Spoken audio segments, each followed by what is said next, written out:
I get aggressive to threats like that. Oh, I get so pissed off and aggressive. It's just, it happens, you know. A player, when they threaten to leave the game if I don't do something, that is manipulation, dude. Ooh, that really pushes me, you know. That's my button right there. That's a way to get Luke pissed off at you.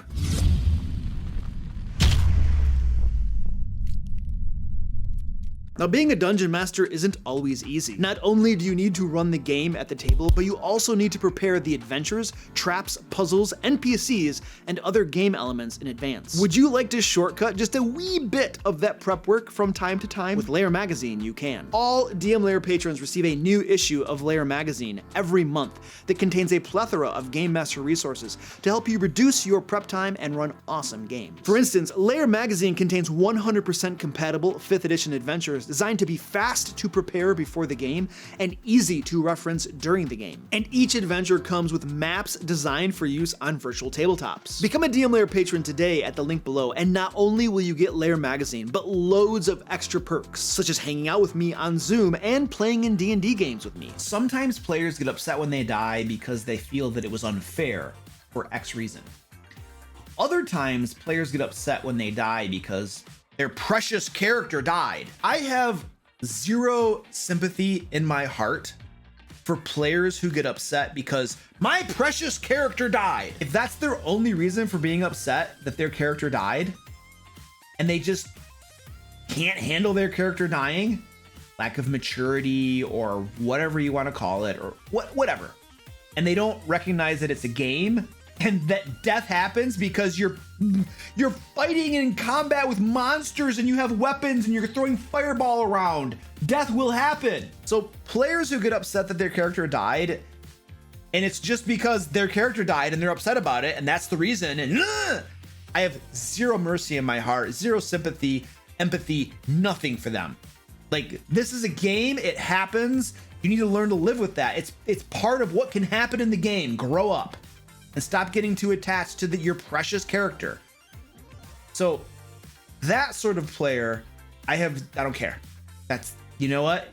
If you have that big of a problem over characters dying, then you probably don't want to play in my games, because my games are known for being challenging at times and for characters dying from time to time. So you probably don't want to play in my games. You should probably find a different game, because I'm not going to deal with you getting all upset every 10 seconds. People don't die that often, but you get my point. Now, the other case is the player who feels their death was unfair, because that's a different thing. It's a very different thing. For instance, recently in my Curse of Strahd game, this is probably a couple months ago, one of the character's PCs got hit by Finger of Death, reduced him to 0 hit points. It killed him. And my point was, well, it's called Finger of Death. Like if you go to 0 hit points, you should die. Like, that's how it should work. But it doesn't say that, you know, in the spell description. So the player was upset that he shouldn't have died, because that's not what the spell actually does. And I was ruling it that way.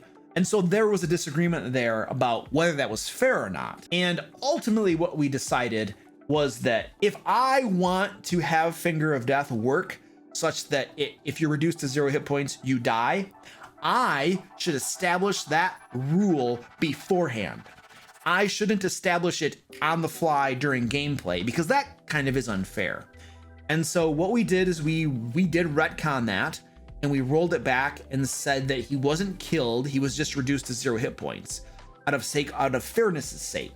And so he was legitimately upset. Like, he was essentially saying that he was going to leave the game, you know, and just go home if his character was dead. And that did piss me off. I did not take well to that.